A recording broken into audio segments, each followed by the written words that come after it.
Paul Murphy bilinmeyen bir oyuncuya karşı kale eksik oynuyor. Hazırsanız oyuna başlayalım.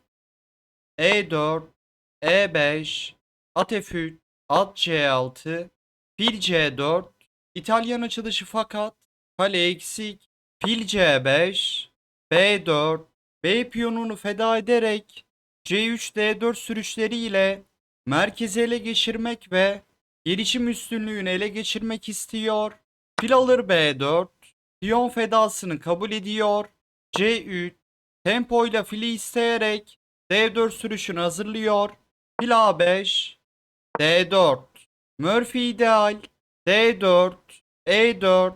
Merkez piyon yapısını oluşturdu. E alır D4. Rakibinin ideal merkez piyon yapısını bozdu fakat kendisi de merkez E5 piyonundan vazgeçiyor. C piyonu açmazda olduğu için C alır D4 hamlesi yapılamıyor. Kısa rok şah güvenliğini sağladı. At F6 E4'e baskı uygularken rok hazırladı. Fil A3 rakibinin rok atarak şahını güvenli bölgeye taşımasını engelliyor. Fil B6 fil A5 karesinde amaçsız kalmıştı. Vezir B3 fil alır F7 hamlesiyle bir hamlede mat istedi. D5 D piyonunu feda ederek tempo ile C8 karesindeki filin çaprazını açıyor ve D7 karesinde yer açıyor. E alır D5 fakat E dikeyi açılıyor ve şah merkezde kaldı. Üstelik at istek altında. At A5 veziri istiyor. Vezir kaçarsa at alır C4 devamında siyahlar çok üstün kalır. Kale E1 kale tempo ile açık E dikeyinden rakip şahı hedef alıyor. Şah D7 oynanırsa at E5'ten sonra Murphy çok üstün kalır. Fil E6 E dikeyini kapatıyor.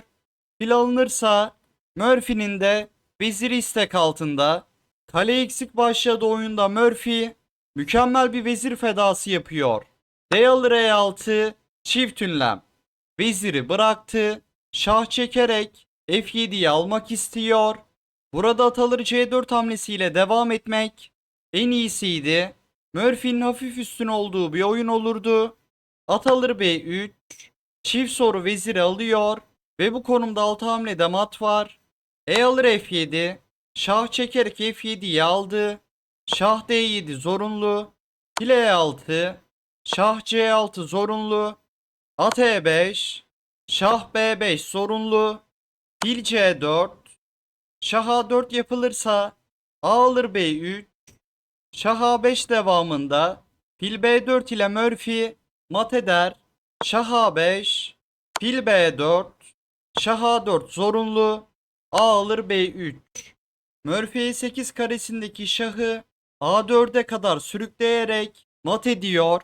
Analizi beğendiyseniz videoyu beğenmeyi ve kanala abone olmayı unutmayın. Sonraki videoda görüşmek üzere.